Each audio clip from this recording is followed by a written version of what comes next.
आज हम लोग एक प्रॉब्लम डील करेंगे। प्रॉब्लम की डिज़ाइनिंग है, इक्विलिब्रियम से क्वेश्चन को सेट किया गया है और मुझे एंगल फाइंड्स करना है क्वेश्चन का। और जो पुली सिस्टम यूज़ कर रहे हैं वो पुली सिस्टम जो है वो फ्रिक्शनलेस है।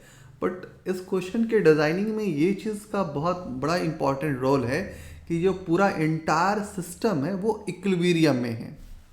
तो सबसे पहले कि हम एक ड्राइंग कर लें डायग्राम को। तो सर्टेन डायग्राम इस तरह से है कि अपने पास एक वॉल है और वॉल कहीं पे फिक्स किया गया है।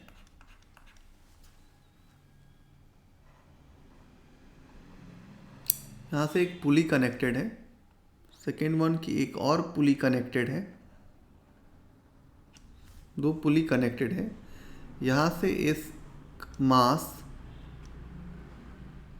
स्मॉल एम कनेक्टेड है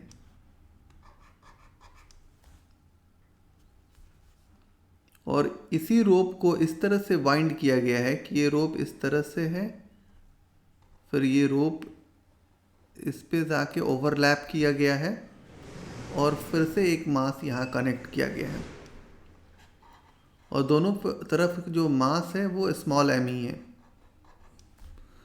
और यहाँ से क्या किया गया है कि एक और मास कनेक्ट कर दिया गया है और ये मास है √2m।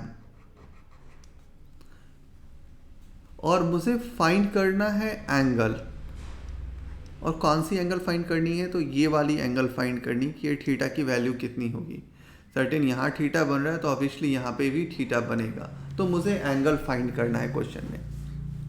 दूसरा कि ये जो सिस्टम है वो इक्विलिब्रियम में है और मुझे फाइंड करना है, तो find the value of theta. तो एक चीज़ तो आप नॉर्मली इसमें विजुलाइज करिएगा कि जब ये सिस्टम इक्विलिब्रियम में है तो ये रेस्ट में है। तो बेसिक जो कॉन्सेप्ट मुझे ज़रूरत है इस क्वेश्चन को डील करने के लिए, उसमें सबसे बेसिक आइडिया आपका टेंशन का है। तो ऑब्वियसली है कि यहाँ पे टेंशन लगेगा, तो ये एक ही कॉर्ड यूज़ किया गया है, कॉर्ड इनएक्सटेंशेबल है, तो ऑब्वियसली बात है कि टेंशन यहाँ पे भी लगेगा और वही सेम टेंशन लगेगा, टेंशन इस पॉइंट पे भी लगेगा और इस पॉइंट पे भी लगेगा। और सिस्टम मूव नहीं कर रहा है, रेस्ट में है। तो रेस्ट में है तो ऑब्वियसली ये भी बात पता चला है कि यहाँ पे हमारा m/z होगा।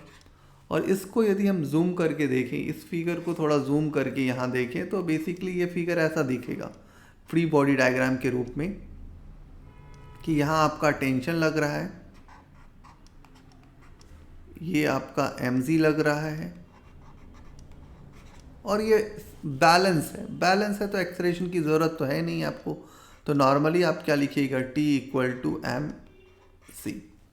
अब आप कंसंट्रेट करते हैं इस वाले पॉइंट पे, तो इस वाले पॉइंट पे जब इसको आप कंसंट्रेट करते हैं तो आप देख रहे हैं कि एक ऑब्जेक्ट पे इधर टेंशन लग रहा है इस पॉइंट पे, दूसरा टेंशन इधर लग रहा है।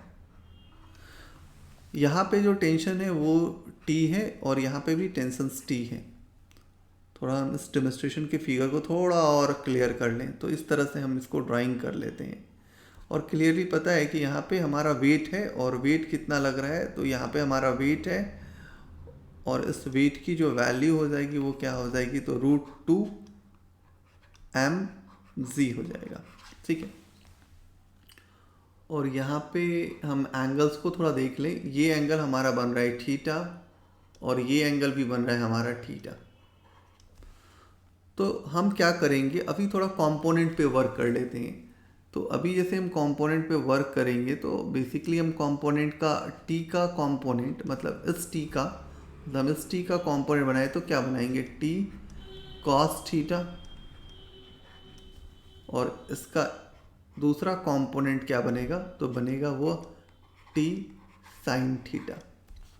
सेकेंड वन की अब हम इस t का कंपोनेंट ड्रॉ करते हैं, तो इसी लाइन में, सेम लाइन में ये क्या बनेगा, t cos थीटा, और इधर क्या बनेगा, t sin थीटा।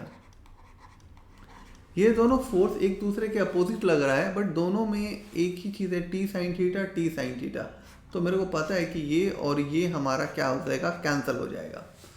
अभी दो फोर्सेस सेम डायरेक्शन में एक्ट करता है, तो मेरे को क्लियर रीज़न पता है कि जब दो वेक्टर सेम डायरेक्शन में होते हैं तो हम उनको ऐड करते हैं।